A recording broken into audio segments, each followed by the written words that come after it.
Welcome to Grey Primer, a weekly show that's mostly about miniatures. I'm continuing Necromunda November with the incredible Dark Uprising box.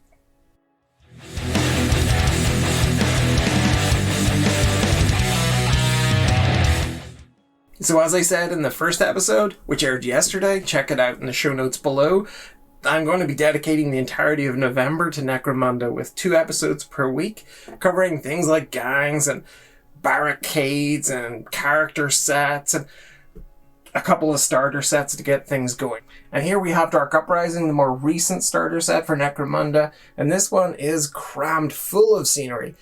Way more scenery than we would have seen in Underhive. Same amount of gangs, but an awful lot of plastic.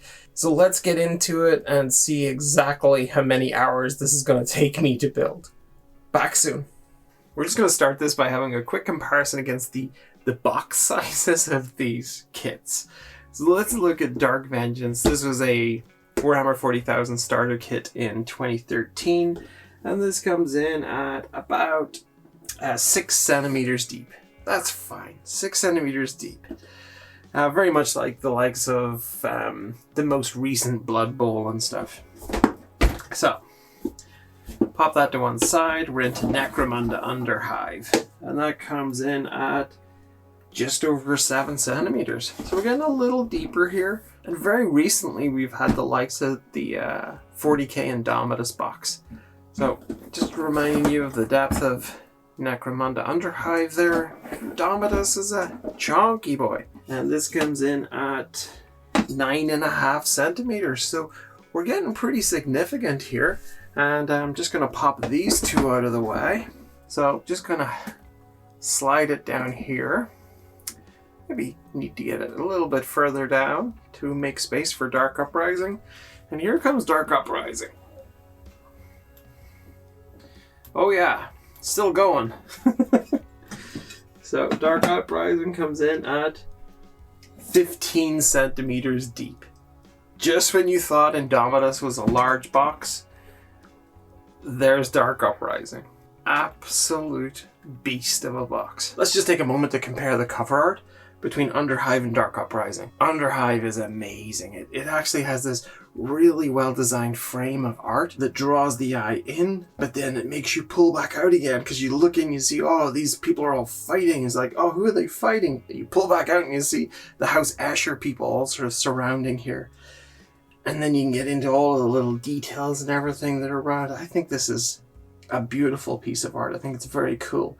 And it really makes you feel the claustrophobia of being in an Underhive. It feels so incredibly tight, but it also feels like a coherent story. You can see this type of gang here looks very different from this gang here. The use of red and green here, the use of yellow and black here. It's super smart. I love this piece of art. Now we get into Dark Uprising. And this is very different. This is a very different approach to it. It's a sideways battle. We're not going in here. There is still something of a frame. It's the same Necromunda, freshly sort of smelted, glowing molten metal logo. But the actual action is this, mostly this sweep across. I guess you can still tell these sort of guys here are from a different group to these. These are very animal and sort of chaosy looking, whereas these are almost sort of that, almost Marines, almost Imperial. There's a touch of that there. I still like it, but it's a little less coherent than the Underhive art. Actually, very similar layout to Underhive. You can see that we have 2 houses at the side here. We've got sort of a, an example of a game mid-play with all the components, a breakdown of all the contents. And we look at Dark Uprising, and they've kept the theme, which is fantastic. We have a much more sort of 3-dimensional, sort of straight up kind of playing area. But again, we've got these 2 different sort of factions at the side. Quite a few more miniatures on display here, which is cool. And then the box contents. Let's have a look at what's included. That's going to take a couple of minutes to lift this thing off. And I look at this. That was a random orange piece of plastic. I'm hoping that was off some kind of a blast marker or something. Who knows? Look at this stuff. That's fancy. Whew, okay. So there is going to be a lot of scenery in this box. I know it's up in the teens. It's not as much as 18 frames, is it? I can't honestly remember. This is from Underhive, and I recognize that sprue. So that's incredibly familiar. Copyright 2017. So yeah, and then we're into a lot of plastic here. I have done a lot of scenery videos in my time, but this one is going to be, I think, the king of them all. Here we have a lot of pipes and conduits. These nice sort of supporting pieces here for the pipes to be stabilized by, to run along, which is quite clever. And then we have multiples, I guess, of some of these. Okay, yeah, definitely two of this sprue here. So I'll put one of these to the side. And it looks like a lot of doors and hatch covers and stuff. There's a nice little logo on that one. Hopefully you can see that. And these are, like, that is solid. That is solid plastic there. Hopefully you can get a feel for just the depth of that. And this sprue is really quite heavy. Which is good if you were going to be throwing like your scenery back into this box and then taking it back out again, taking it over to your friend's house, you know, taking it maybe to your game store to play, and you'd be hoiking it in and out of the box. You want it to be tough. You want it to be sort of thick plastic. And this all certainly is. Okay, these are all the same. Got lots of door pieces here. We've got 6 the same. Detail-wise, I don't think there needs to be a lot of detail. There's enough here that these are just sort of industrial wall panels or doorways. Oh, these stairways are so clever. These are the ones that will give you a gap so that you can actually put your miniature's base, sort of squeeze it underneath. Let me find an example. Here's a blood angel, and just show you that fits neatly underneath there. Having a blood angel running through your underhive would terrify you, but you can see it sort of sticking through, and that's so clever. Just means you can have your miniature in any one of these steps. It doesn't feel like they're not just kind of sitting on it like that, sliding down or falling back over. You just hook it in there, which is cool. And you see these really nice sort of detailed floor plates, different textures on them as well. So if you're doing this as kind of a quick job, maybe with a few washes, a bit of dry brushing, you could really pick out a lot of detail there. And that's a duplicated one of that last frame.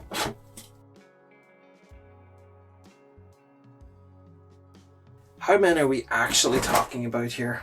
I'm just going to count them. There we have it. 17 frames of scenery. That is fantastic. And heavy. Okay, and let's get into the rest of these.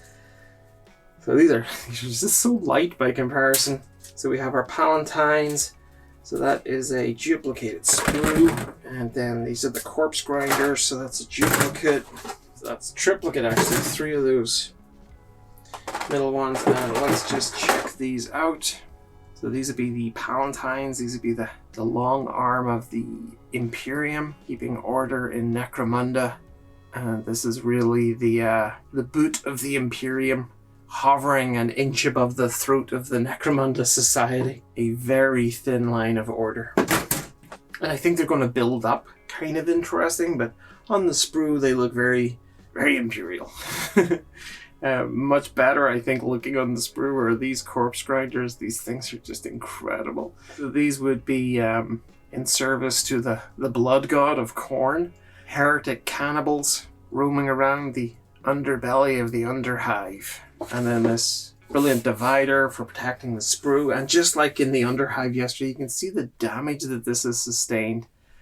So they really do their job of protecting the game pieces and books and stuff underneath. Very cool. Clever idea. And, great art.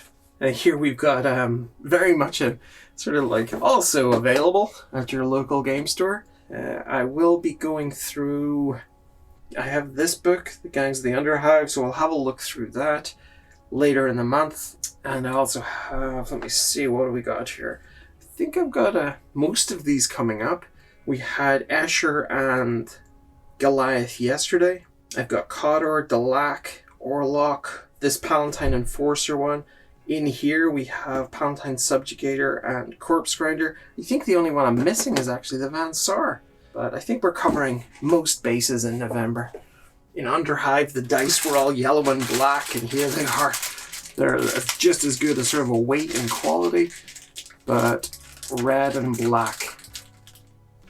Very, very nice. Some more of those great bases.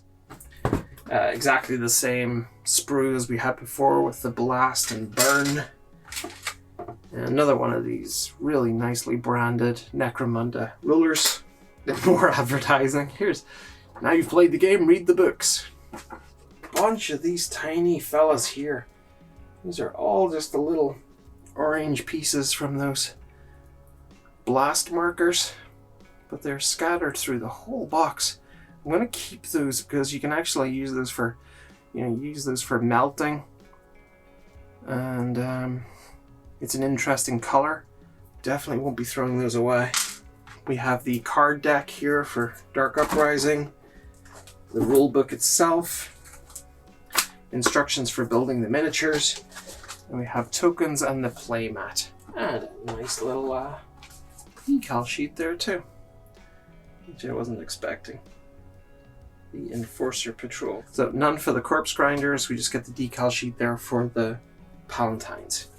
I'll have a quick look at the Destruction Manual for putting these together. Palatine Enforcer Patrol, Corpse Grinder Cult, and then some instructions for Zone Mortalis, platforms and stairs, columns and walls, and the Thermic Plasma Conduit. Instructions all look to be black and white. And what's kind of cool about these is that you have all of these possible builds. You can see all the different ways you can put them together, which I really like the thought of. I think you can also build them as characters. Yeah, so you can put them together as specific characters. And then the Palatine Enforcers. Oh, sorry, there were two parts to that. The Subjugators and the Enforcers. All black and white. I don't think they have character models, do they? Oh, no, they do. Like Captain Judex, K379, Broadside, K551. Wow, their mamas love them. And then a breakdown of what a patrol can look like here, with the captain, the sergeants, and then the patrolmen. And the same really for the Subjugators. You've got some names here in the instructions. That's kind of cool. That's a bit of personality. Okay, let's have a look at this instruction manual. I'm just going to peel this part away at the back.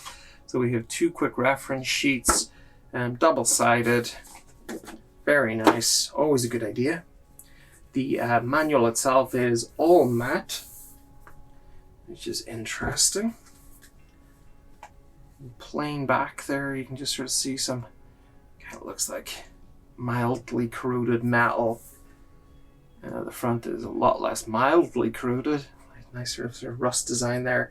And the branding that we've seen on the back of the cards and stuff.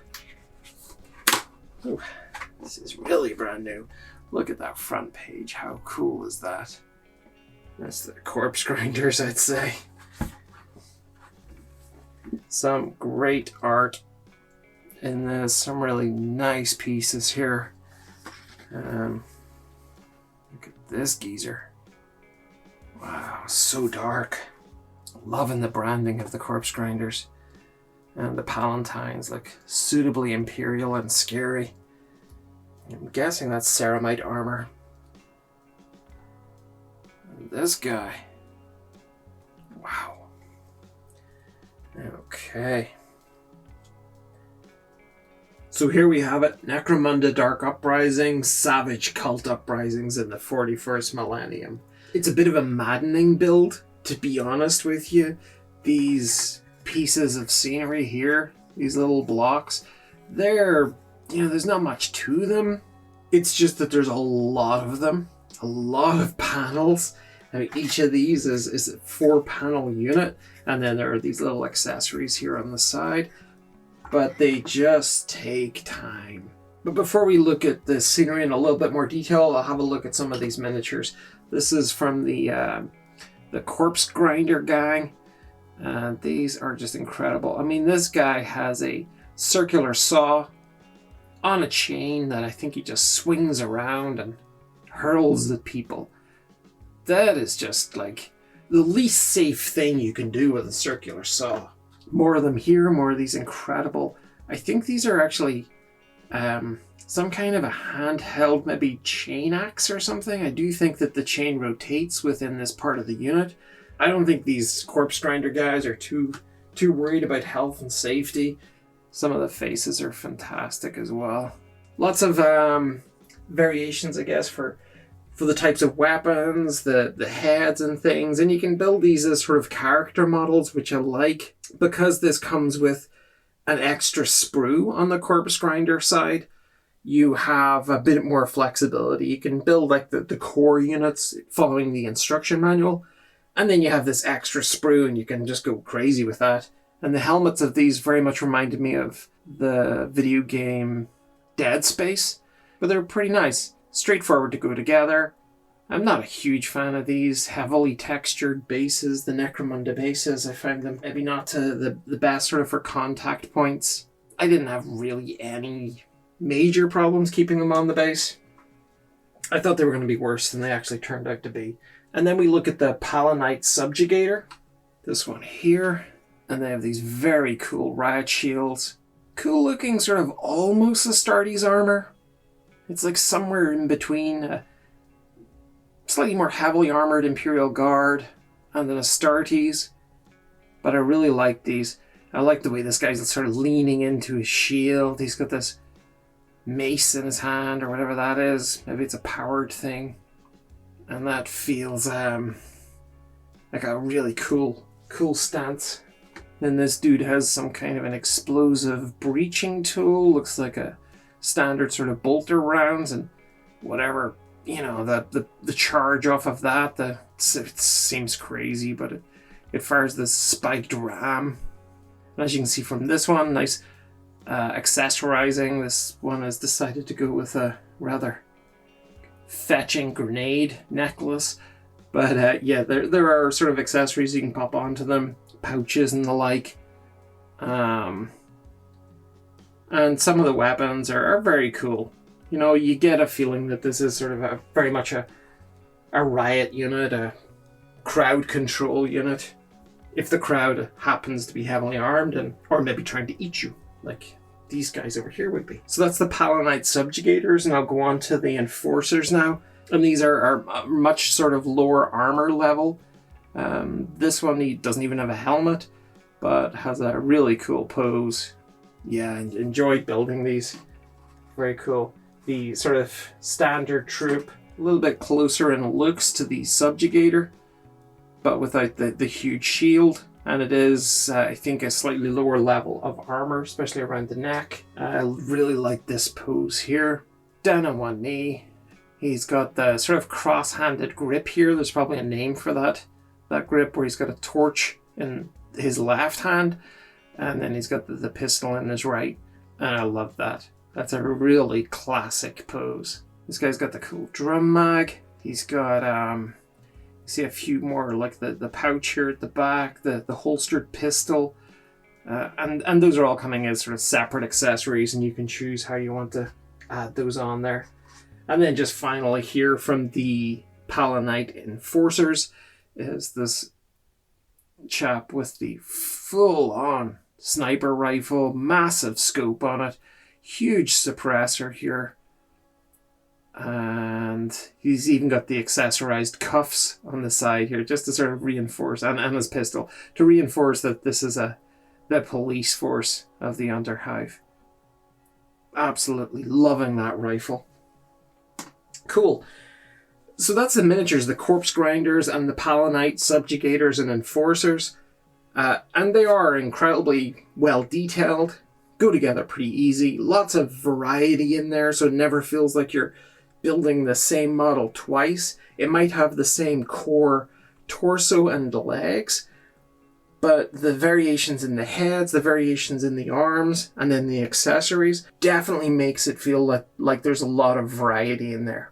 So I've also added some of these scenery elements here. You can see these standard sort of squared off walls, these kind of more rounded walls. You've got the double wall unit here. You got some stairs with a nice little handrail. And you can see the sort of support structure at the back.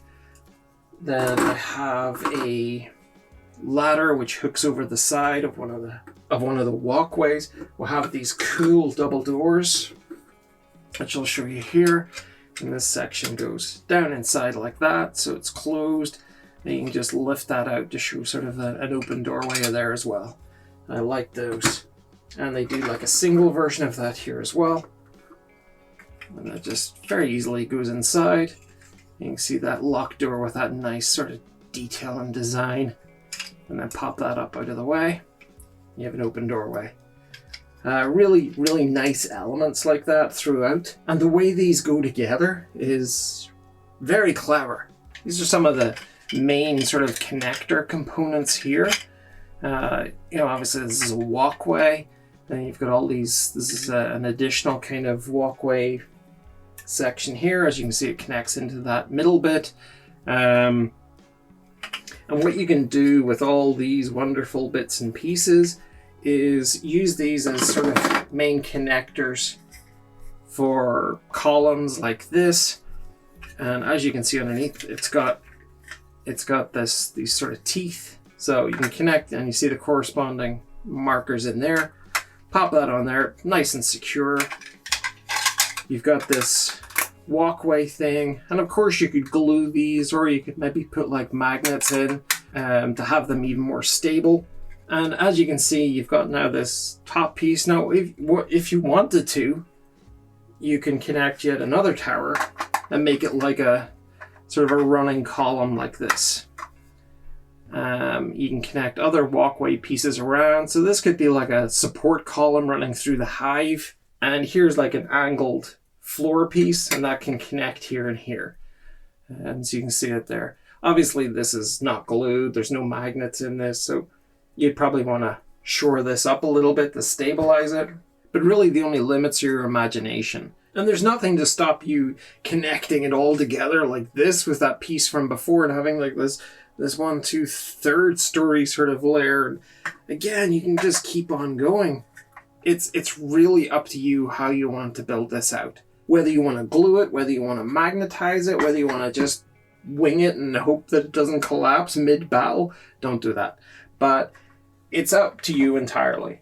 What this gives you is the myriad of options for how you lay out your battlefield, how you lay out your hive, and I think it's a really nice approach to it. It's probably the closest. It's much better than what we saw with Underhive. There's much more flexibility here. For sure, it's a lot more expensive buying this kit than it was to buy Underhive. But you get a ton of stuff with it. Let me just show you. Don't really want to set this on top of all those lovely minis, but this is, excuse the noise for a minute, but there's a huge amount of stuff in here. We got all these connectors, we got tons of these sort of floor panels, we got more stairs, there's skinny ladders like these. We've got a lot of these sort of conduits, like this, kind of look like lightsabers. More of these sort of angle pipes. Got this really cool power unit. I'll set that to one side because that's got a nice feature. More sort of floor panels and connectors. And so much stuff. You got these barricades as well. We saw those yesterday. These sort of self-supporting barricades. Come straight off the sprue like that. You just give them a bit of a clean. You got handrails here, sort of safety railings. And then all of these great sort of vents and pipes and all manner of things, little sort of computer terminals and stuff. I mean, there's some crossovers with yesterday's kit. Elements like this, again, sort of low barricades. But a lot of the stuff here is unique to Dark Uprising here. So tons of stuff in there. There's no shortage of fantastic scenery pieces. And of course there's nothing to stop you using those in other games as well. But yeah, this little, I think it's like a little sort of power cell or something, or some kind of a generator. But it comes with these amazing little pull-out power modules or batteries or something. And I love these. They got these groovy little handles on them. Hopefully you can see that. And they just pull out. And might be a nice little objective thing to find these and then to get them into this machine so that you can send your distress message to get extracted from the hive or something. I'm not sure. But what you have here is a huge amount of possibility. Really, it is down to your imagination what you do with it. The miniatures that come with it are great. The Palanites, the Corpse Grinder Cult. I mean, seriously, this is just Khornate madness. But for all of its cost, for all of its mind-numbing pain of putting these together, what you end up with is a massively modular set here. This is just incredible. Truly is. Very solidly made. This stuff is going to last for many, many years. It's rock solid plastic. When you first feel the weight of the sprues that these things come off, you're just going to be amazed. But yeah, this is going to last for many, many years. Going to give you countless hours of fun and play. And I think that you will probably be reusing and recycling this scenery in many other games to come. But that is it for Necromunda Dark Uprising. I really hope you enjoyed this content, but I hope you appreciate as well just how many hours went into the construction of this scenery. It is mind-numbing work, but the actual result at the end is well worth it. Put on a good Audible, put on a good movie, put on some of your favorite YouTube content, because you really want to be concentrating on something else while you're building this. And one word of advice, maybe don't use your best cutters when taking this stuff off the sprue. Some of the connectors are pretty thick. You wouldn't want to risk your sort of fine detail cutters on it, your Zuron cutters, anything like that. Maybe those sort of bog standard Citadel clippers, the ones you would get in like their starter kits and things. Maybe something like that would be better. It was a pleasure bringing this to you, and I hope you enjoyed this first weekend of Necromunda November. I'll be back next week with even more Necromunda content, and I'm really looking forward to it. Until then, please like, share, and subscribe, and take good care of yourselves. Bye-bye now.